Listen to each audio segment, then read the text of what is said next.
বরাবরের মতো হানফো থ্রিলস রহস্য অনুসন্ধানে আপনাদের সবাইকে আবারও সুস্বাগত। টাইম ট্রাভেলের নাম শুনলেই এই সম্পর্কে একটা ধারণা পাওয়া যায়।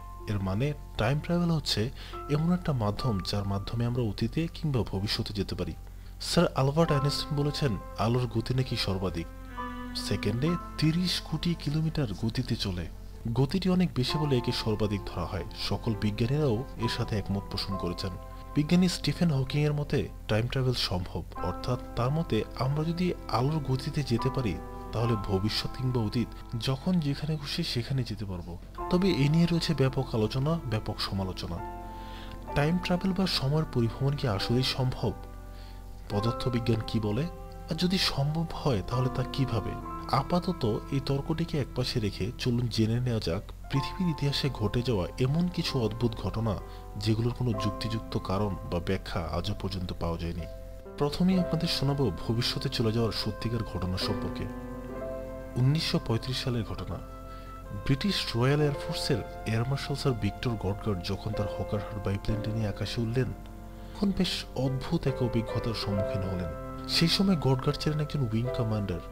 তিনি যখন স্কটল্যান্ডের এডিনবার্গ থেকে ইংল্যান্ডের অ্যান্ডোভারের নিচে এয়ারবেসে ফিরে আসছিলেন তখন এডিনবার্গ থেকে কিছুটা দূরে ড্রেন নামে একটি পরিত্যক্ত এয়ারফিল্ডের উপর দিয়ে আসার সিদ্ধান্ত নিলেন।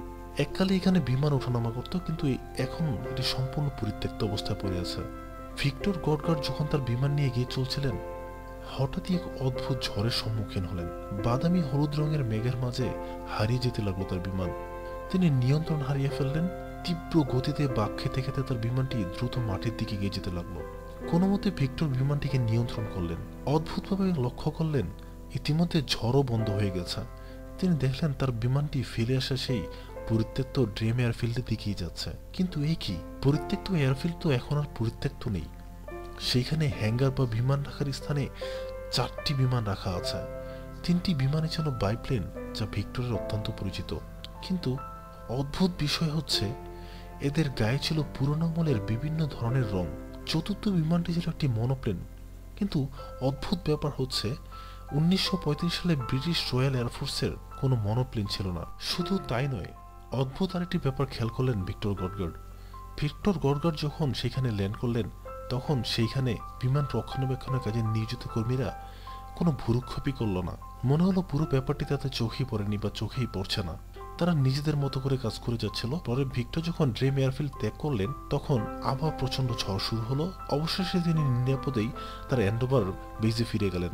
এরপর ১৯৩৯ সালে রয়্যাল এয়ারফোর্সের বিমানগুলোকে হলুদ রঙের রং করা হলো। কর্মীদের পোশাকের রং হয়ে যায় নীল। অর্থাৎ ভিক্টর ঠিক সেই সময় যেভাবে যে রকম অবস্থায় বিমানগুলোকে এবং কর্মীদেরকে দেখেছিল ১৯৩৯ সালে পুরো ব্যাপারটা সেরকমই করা হয়। তাহলে কি ভিক্টর কিছু সময়ের জন্য ১৯৩৫ সাল থেকে ১৯৩৯ সালে চলে গিয়েছিল? এবার আপনাদেরকে শোনাবো অতীত আর বর্তমান সময়ের ঘূর্ণিতে আটকে যাওয়া এক ঘটনা সম্পর্কে। এই ঘটনাটি সর্বপ্রথম জনসমক্ষে প্রকাশ করেন একজন ডক্টর। তার নাম রাউল রায়োস সান্তিয়ানো। ঘটনাটি রাউলের একজন রোগীর সাথে ঘটেছিল। তার ভাষ্য মতে ৩০ বছর বয়সী সেই তরুণীর দেহের এক পাশ পুরোপুরিভাবে অচল বা প্যারালাইজ হয়ে গিয়েছিল। তিনি পেরুর রাজধানী লিমা থেকে ৩৫ মাইল দূরে মার্কাহুয়াসি নামে স্টোন ফরেস্টে গিয়েছিলেন বন্ধুদের সাথে। রাতের বেলা তিনিও তার কয়েকজন বন্ধু অভিযানে বের হন। কিছুদূর গিয়েই তার একটি কুটির দেখতে পেলেন। সেখানে মিটমিট করে আলো জ্বলছিল আর ভেসে আসছিল গানের শব্দ।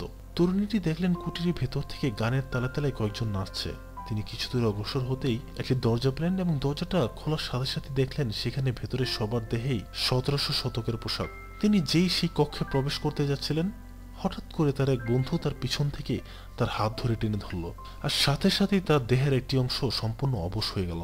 এরকম কেন হলো? সেই কুটির আর তরুণীটি কি ভিন্ন ভিন্ন কোনো মাত্রা বা সময় অবস্থান করছিলেন? এরকম কি হতে পারে তার বন্ধু পেছন থেকে টান দেওয়ার জন্যই তিনি দুই সময়ের মাঝে আটকে গিয়েছিলেন? বিভিন্ন পরীক্ষা নিরীক্ষার মাধ্যমে দেখা গিয়েছে যে এই তরুণীটির মস্তিষ্কের বাম দিকের অংশটিও কাজ করছিল না, আর সেইখানে অস্বাভাবিক রকমের বৈদ্যুতিক সংকেতের আদান প্রদান হচ্ছিল। এবার আপনাদেরকে শোনাবো হামলার ১১ বছর আগে বিমান আক্রমণের পূর্বাভাস সম্পর্কে। ১৯৩২ সালে জার্মান সাংবাদিক যে বার্নার্ড হাটন ও তার সহকর্মী ফটোগ্রাফার জোয়াকিন ব্রান্ডন হামবুর্গ অ্যালটনের শিপইয়ার্ডে একটি প্রতিবেদন তৈরি করার কাজে যান। কাজ শেষে যখন তারা ফিরে আসছিলেন তখনই দূর থেকে বিমান উড়ে আসার শব্দ শুনতে পেলেন। তারা তখন ভাবলেন এটা হয়তো কোনো নিয়মিত মহড়ার অংশ, কিন্তু তাদের ধারণা আতঙ্কে পরিণত হলো যখন বিমানগুলো থেকে বোমা বর্ষণ শুরু হলো। গর্জে উঠল শিপইয়ার্ডে থাকা বিমান বিধ্বংসী কামান। দুই সাংবাদিক দ্রুত তাদের গাড়িতে উঠলেন। আকাশ ধোঁয়াতে কালো হয়ে গিয়েছিল এবং জোরে জোরে বেজে উঠছিল সতর্কমূলক সাইরেন। তারা যখন শিপইয়ার্ড ত্যাগ করলেন, হঠাৎ আবিষ্কার করলেন যে আকাশ সম্পূর্ণ পরিষ্কার হয়ে গেছে। চারপাশে বিমান হামলার কোনো চিহ্ন পর্যন্ত নেই। সবকিছুই কেন অদ্ভুত রকমের স্বাভাবিক ও শান্ত। এমনকি সেই মুহূর্তে ব্রান্ডোর যে ছবিগুলো তুলেছিলেন সেখানেও কোনো অস্বাভাবিক কিছুর ছাপ পাওয়া গেল না। সবকিছুই খুবই শান্ত ও চমৎকার। ছবিতে বিমান হামলার কোনো নিশানা পর্যন্ত ছিল না। এরপর প্রায় 10 বছর পর 1943 সালে দ্বিতীয় বিশ্বযুদ্ধ চলাকালে ব্রিটিশ বিমান বাহিনীর হামলায় পুরো শিপইয়ার্ডটি ঠিক একইভাবে বিধ্বস্ত হয়েছিল, যেভাবে বার্নার্ড হাটন ও তার সহকর্মী ওই দিন দেখেছিলেন। পৃথিবীতে ঘটে যাওয়া এই সমস্ত ঘটনাগুলো এখনো পর্যন্ত প্রচুর আলোচনা সমালোচনা জন্ম দিয়েছে। অনেকেই ঘটনাগুলোকে সত্যি বলে দাবি করছেন, আবার অনেকে এই ঘটনাগুলোকে মিথ্যা বলে দাবি করছেন। কিন্তু এখনো পর্যন্ত ঘটনাগুলো আসলে সত্যি কিংবা আসলে মিথ্যা সেই ব্যাপারে জোরালো কোনো ধরনের কোনো প্রমাণ কেউ এখনো পর্যন্ত দিতে পারেননি। তাহলে কি টাইম ট্রাভেল সম্ভব? তাহলে কি একটা সময় আসবে যখন মানুষ সময় পরিভ্রমণ করে অতীতে কিংবা ভবিষ্যতে চলে যেতে পারবে? আমরা অপেক্ষা আছি সেই সুদিনের অপেক্ষায়। আজ তবে এই পর্যন্তই। ভিডিওটি যদি ভালো লাগে অবশ্যই সাবস্ক্রাইব করে আমাদের সাথে যুক্ত হবেন, লাইক করবেন, কমেন্টস করে আপনার মূল্যবান মতামত জানাবেন এবং বেশি বেশি শেয়ার করে আপনার কাছের বন্ধুদেরকেও রহস্যের স্বাদ নিতে দিবেন। সেই পর্যন্ত ভালো থাকবেন, সুস্থ থাকবেন, আমাদেরকে নিয়ে রহস্যের সাথেই থাকবেন।